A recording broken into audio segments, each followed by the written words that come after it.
Hello, my name is Lisa Miller. I am a current student with the leadership program with Humboldt State University, and this is my program synthesis. Before I can explain to you how much I've actually learned in our program, I wanted to give you some background on my leadership experiences. In 1996, I was elected as a living group advisor when I actually attended Humboldt State University in the residence halls. And during that time, I learned many leadership skills, and I also gained lots of knowledge of what I thought a leader was. I also was a training coordinator, or is a training coordinator with the Department of Tax and Fee Administration for our unit. This basically coordinates the type of training people need, and I make sure that they are taking the classes that is necessary to improve in their current situation, or even just give them some refresher courses. Also, I was my kids' PTA president last year for their school. I learned a lot in that program. We were a small PTA running many events, and it was a lot of hard work and a lot of time, but I learned quite a bit. And again, learned a little bit about what a leader does and what kind of leader I want to be in my future. I'm also currently a Girl Scout leader, which I run a troop of 16 girls from the ages of 6 to 12. And those girls are very active, and we do a lot in our community.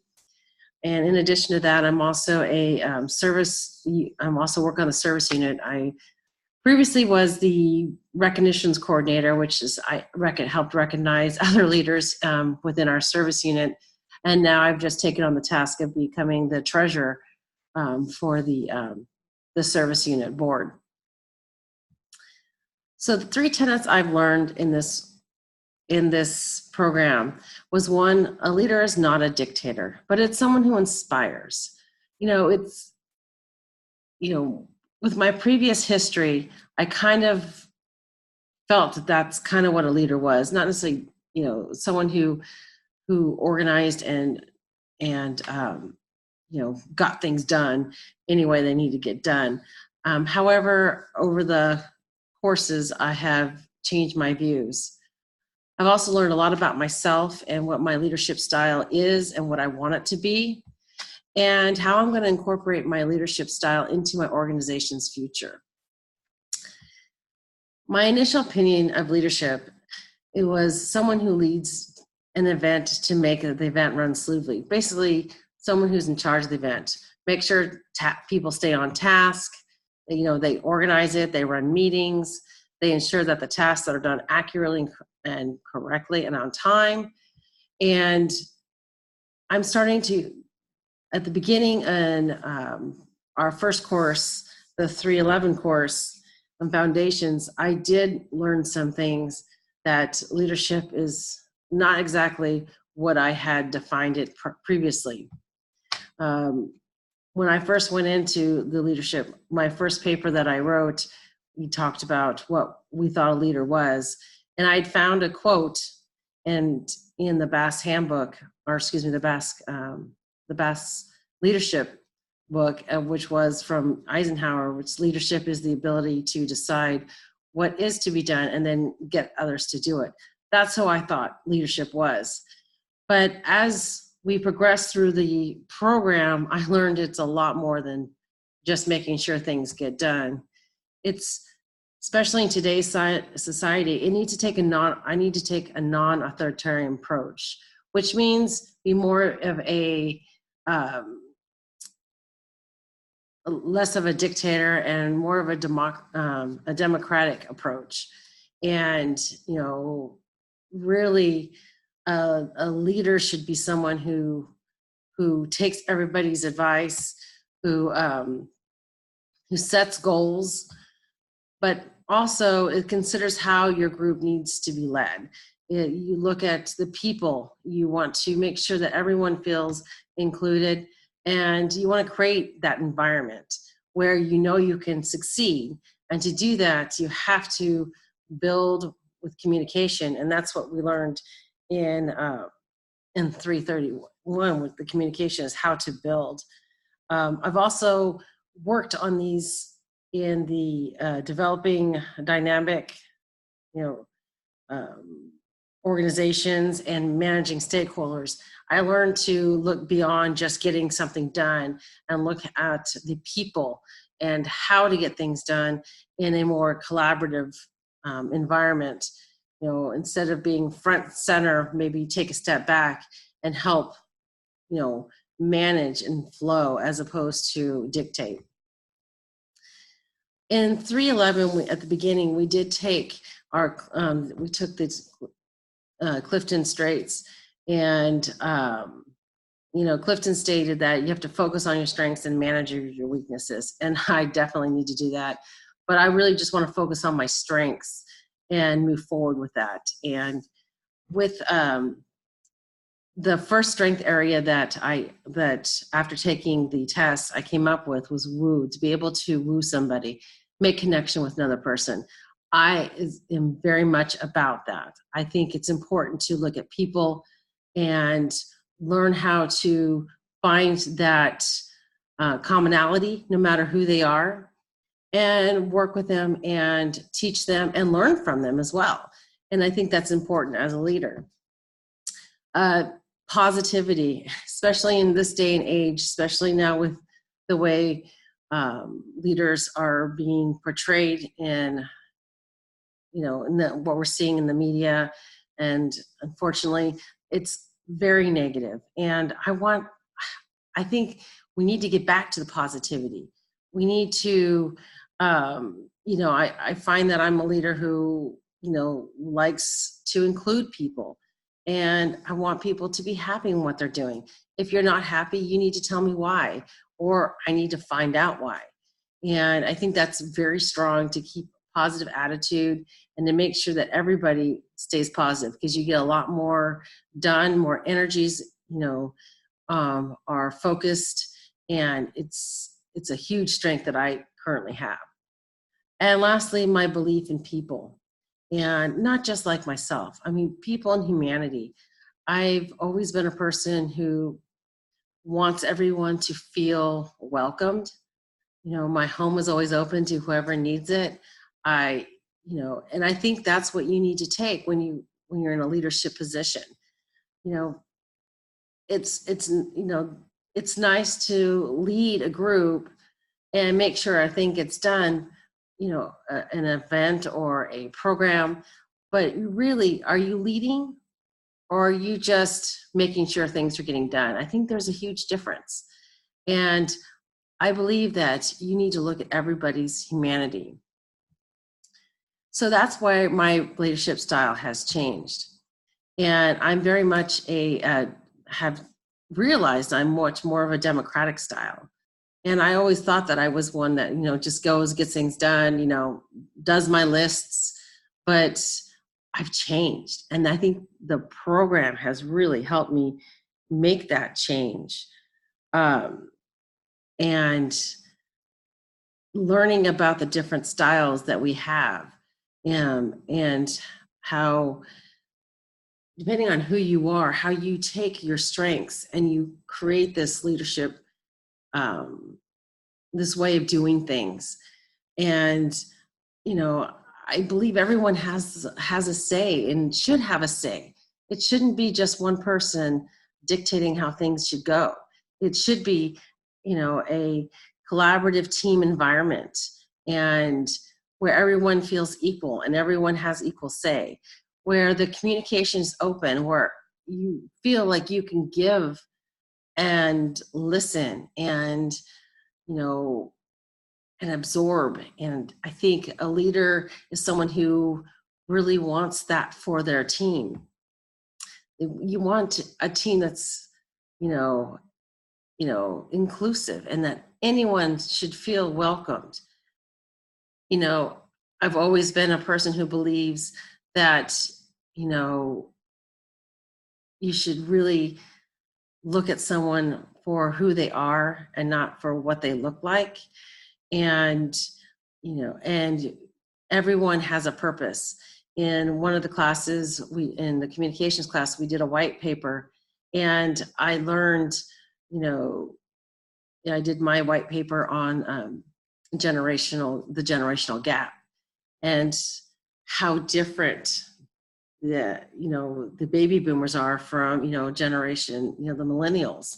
It's just such a huge jump, but you have to be able to understand the needs of the millennials and the needs of the baby boomers, because they're not going to be the same. Just like a man may not need the same as a woman, or vice versa. Or vice versa. It has to be, you have to look at the person.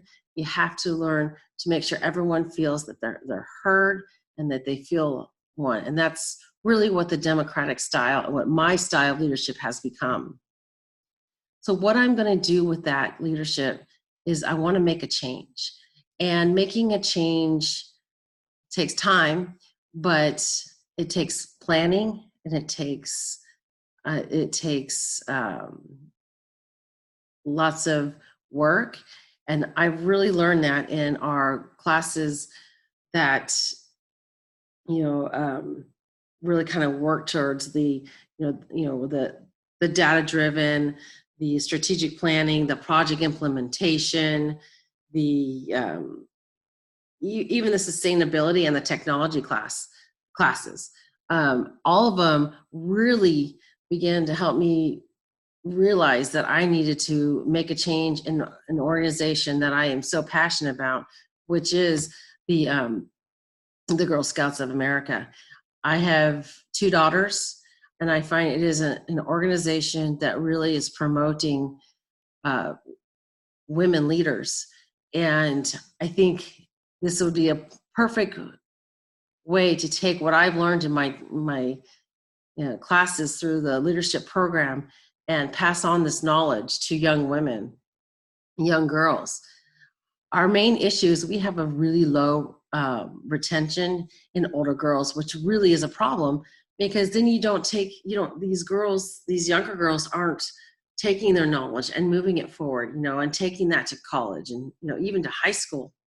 The retention is so low. So what I had created, first with the data driven, I looked at what our numbers were, and how to rectify the situation. I looked at the strategic planning, and looked at who my stakeholders are, what's our problems, what do we need to fix. And I came up with a program called the Troop Sister Program, which is pairing 2 troops within our service unit, an older troop and a younger troop, because the older girls love working with the younger girls, and the younger girls idolize the older ones. And if they're seeing that there's older girls participating in Girl Scouts, that it's not considered uncool, they'll be more likely to stay. And then the older girls are get to be mentors to these younger girls, and they're more likely to stay. And I think the Troop Sister Program is going to work. What I want to do, I've created the plan, and I plan on leading this and implementing this program within our service unit. I want to make a difference. I'm going to present the program actually tomorrow night to the board, and I've actually already spoke with the main officers, and they're all for it. So we're going to start working, kind of getting working my plan, and I'm going to take my plan and actually put it in action. I'm very excited about it. And I've actually, the initial plan that we did in 311, I had shown the president, and she was all very excited. And as I've gone through, I keep showing her more and more, and she gets more and more excited. And I'm starting to talk to the other leaders. And so we're going to make this change, and we're hoping that it's going to help. So what is next? So obviously I want to, continue with the program, and I want to start the Troop Sister program and focus my time and my efforts on getting the retention of the girls. I want to show, I might actually also want to show the girls, my daughters, that, mom's been working so hard in college and how important it is. And I want to share what I've done with them. And I think it's, it's exciting. It's exciting to show my daughter's friends and other people that know that I've been working on this. And so I want to share. But in addition to that, my career is, I'm making a change. And one of the things that was exciting about the Clifton strengths were when I did my my analysis, it did show that one of the things that would be great for what my strengths were was become a teacher. And that's actually what I'm going to be doing. I currently work for the California Department of Tax and Fee Administration, which I'm a tax collector. I audit companies, and it's not my passion. And so what I'm doing is making a whole, at 40 years old, I'm changing my life completely. And when I went back to school and I took that first test and realized what I was doing is much more along the lines of what my strengths are, is very exciting. So I'm going to become a substitute teacher. I still want to be able to volunteer in my kids' classrooms, but still would like to teach. And I'd like to teach, so many different kids that I don't have a set kid, so I can actually share my knowledge with more. What I'll need to do is take my CBEST, obviously graduate, and which I will hopefully be doing by the end of the month.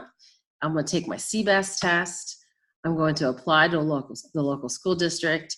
And then I will, once I have obtained my acknowledgement that I am on the list to substitute teach, then I will quit my job and become a teacher, which I'm very excited about. And I've even spoken to some of one of the ladies that teach the leadership class in the local high school. And I was telling her about my classes, and she's very excited for me to share my knowledge with her students. So I'm hoping to take my knowledge that I've learned in all the classes, leadership style, who my stakeholders are, what I want to achieve. I want to take all of that knowledge, and I'm going to pursue a completely new career. I'm going to be an influence on the Girl Scouts of America. The amount of excitement I have for my next step is astronomical. So I'm very lucky to have experienced some of the most fantastic professors. I've learned so much. And more than that, I've learned from my cohorts. They have, challenged me.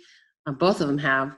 And I felt I was lucky because I not only had, because I actually doubled up and had 2 cohorts, I was able to get even more a variety of people and variety of ideas and feelings and cultures. And it's been a fantastic experience.